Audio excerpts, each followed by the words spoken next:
नमस्कार दोस्तों। आज हम पढ़ेंगे आधुनिक भारत। आधुनिक भारत हम कंप्लीट करेंगे। तो आज शुरुआत करते हैं आधुनिक भारत की। सबसे पहले पढ़ते हैं 1857 की क्रांति। इसके 2 पार्ट आएंगे, ये पहला पार्ट है। तो चलो शुरू करते हैं। 1857 की सबसे पहले प्रमुख कारण देख लेते हैं। सबसे पहले सामाजिक कारण। सामाजिक कारण में क्या है? सबसे पहले तो 1829 ईस्वी के अंदर एक सती प्रथा पर रोक लगाई गई थी। ठीक है दोस्तों, सती प्रथा की रोक लगाई थी। किसने लगाई थी? राजा राम मोहन राय और विलियम बेंटिंग के साथ मिलकर लगाई थी। ठीक है दोस्तों, बेंटिंग के साथ मिलकर। अब इसके बाद में सेकंड होता है सामाजिक कारण। ये रहा देखो, 1829 में सती प्रथा पर रोक। इसके बाद आता है 1856 में विधवा पुनर्विवाह अधिनियम। ये कौन लेके आया था? ईश्वर चंद्र विद्यासागर। ठीक है दोस्तों, ईश्वर चंद्र विद्यासागर लेकर आए थे। ठीक है, इसके बाद आया था लेप्स की नीति। अब लेप्स की नीति क्या है? इसे ही हम राज्य हड़प नीति कहा जाता है। ठीक है दोस्तों, राज्य हड़प नीति। अब ये क्या थी? इसका जनक किसे कहा जाता है? सबसे पहले तो ये देखो, इसका जनक कहा जाता है डलहौजी ने।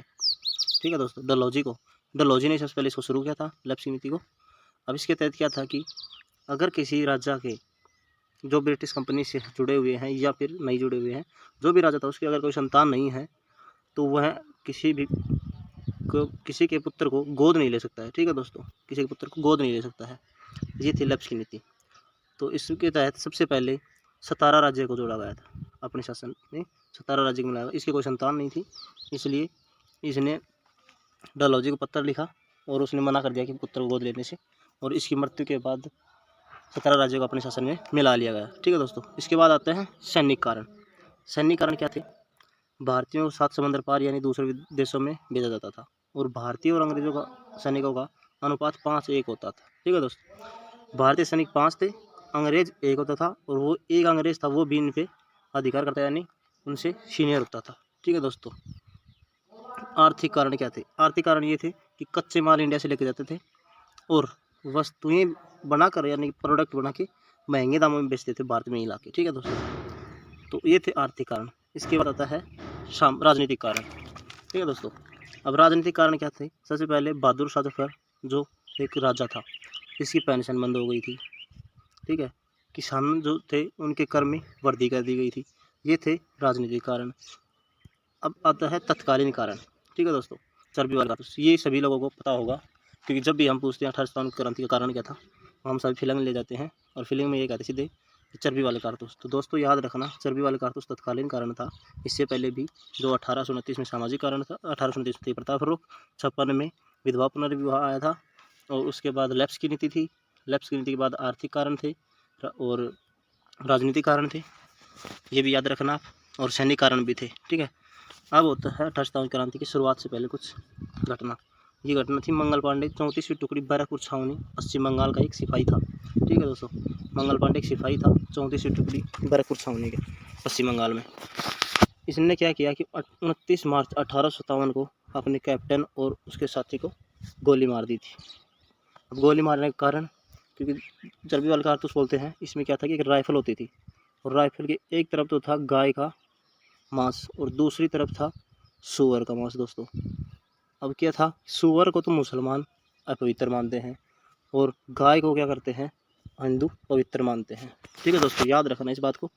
अब उसको राइफल को चलाने के लिए उसमें कुछ मुंह से चलाना पड़ता था, उसे छीलना पड़ता था कुछ, उसके बाद वो चलानी पड़ती थी। ठीक है दोस्तों, तो उसको मंगल पांडे ने चलाने से मना कर दिया, तो उसने अपने कैप्टन को और उसके साथी को गोली मार दी थी। इसी के कारण 8 अप्रैल 1857 को मंगल पांडे को फांसी दे दी जाती है और यह 1857 क्रांति का पहला शहीद था। दोस्तों याद रखना, बहुत इंपॉर्टेंट क्वेश्चन है, कभी भी पूछा जा सकता है, कहीं पर भी, हर एग्जाम में पूछा जाता है ये लगभग, कि 1857 क्रांति का पहला शहीद कौन था। तो याद रखना वो था मंगल सिंह या मंगल पांडे। ठीक है दोस्तों, अब देखो 1857 क्रांति की निर्धारित तिथि रखी गई 31 मई 1857, लेकिन अपन तिथि का इंतजार ना करके मेरठ में 10 मई 1857 को ही यह क्रांति शुरू हो जाती है। ठीक है दोस्तों, अगर हरियाणा में पूछे, हरियाणा के एग्जाम्स के लिए, वो होते हैं अम्बाला में 10 मई को ही शुरू हो गई थी। ठीक है दोस्तों, अब इसके बाद में हम बढ़ेंगे क्रांति के प्रमुख नेतृत्वकर्ता और इसको दबाने वाले अंग्रेज और उनसे संबंधित स्थान जी कौन से पे किसने नेतृत्व किया था और उस विद्रोह को किसने दबाया था। ठीक है दोस्तों, तो सबसे पहले इसका नेता किसको बनाया गया था, बहादुर शाह जफर को इस क्रांति का मुख्य नेता था। ठीक है दोस्तों, अगर आप यहीं पे आपको कन्फ्यूज करेगा दिल्ली का सिपाहियों का नेतृत्व किसने किया था, बख्त खान ने किया था। अब यहाँ पे कन्फ्यूज आपको क्या करेगा कि सबसे पहले ये पूछा जा सकता है कि 1857 क्रांति का नेता कौन था, तो आप कहेंगे बहादुर शाह जफर। अगर आपसे ये कहा जाए कि दिल्ली में सिपाहियों का नेतृत्व या दिल्ली में 1857 क्रांति का नेतृत्व किसने किया था, तो ऑप्शन में बख्त खां होगा और वही आंसर होगा। अगर 1857 क्रांति का नेतृत्व किसने किया था, बहादुर शाह जफर ऑप्शन में ना हो, बख्त खां हो, तो भी बख्त खां को लगाना है। अगर बहादुर शाह जफर नहीं हो, अगर दोनों हो, तो बहादुर शाह जफर को प्राथमिकता देनी है। ठीक है दोस्तों, अगर दिल्ली के बारे में पूछे तो बख्त खां को प्राथमिकता देनी है। अब बहादुर शाह जफर को क्या किया जाता है, हुमायूं के मकबरे से गिरफ्तार कर लिया गया था। इसके बाद दिल्ली में क्रांति को दबाने का प्रयास हडसन ने किया था। हडसन से पहले एक व्यक्ति और था, उसने इसको दबाने का प्रयास किया था और बीच में उसकी मृत्यु हो गई थी। वो आप कमेंट सेक्शन में हमें बताइएगा, अगले वीडियो में हम आपको बता देंगे। ठीक है दोस्तों, आप कमेंट सेक्शन में ज़रूर बताना कि कौन थे वो दिल्ली में जिस क्रांति को दबाने वाले हडसन से पहले। आगे देखो, बहादुर शाह जफर की रंगून भेजा गया था, उसको गिरफ्तार किया गया था हुमायूं के मकबरे से। उसके बाद उसको रंगून भेज दिया जाता है। ठीक है दोस्तों, 1862 ईस्वी में रंगून में उसकी मृत्यु हो गई थी। अब उसके मकबरे पे लिखा हुआ है, इंपॉर्टेंट है दोस्तों, उसके मकबरे पे लिखा हुआ है, कितना बदनसीब राजा है कि मरने के बाद वतन की 2 गज ज़मीन भी नसीब नहीं हुई, क्योंकि उसको रंगून में ही दफना दिया गया था।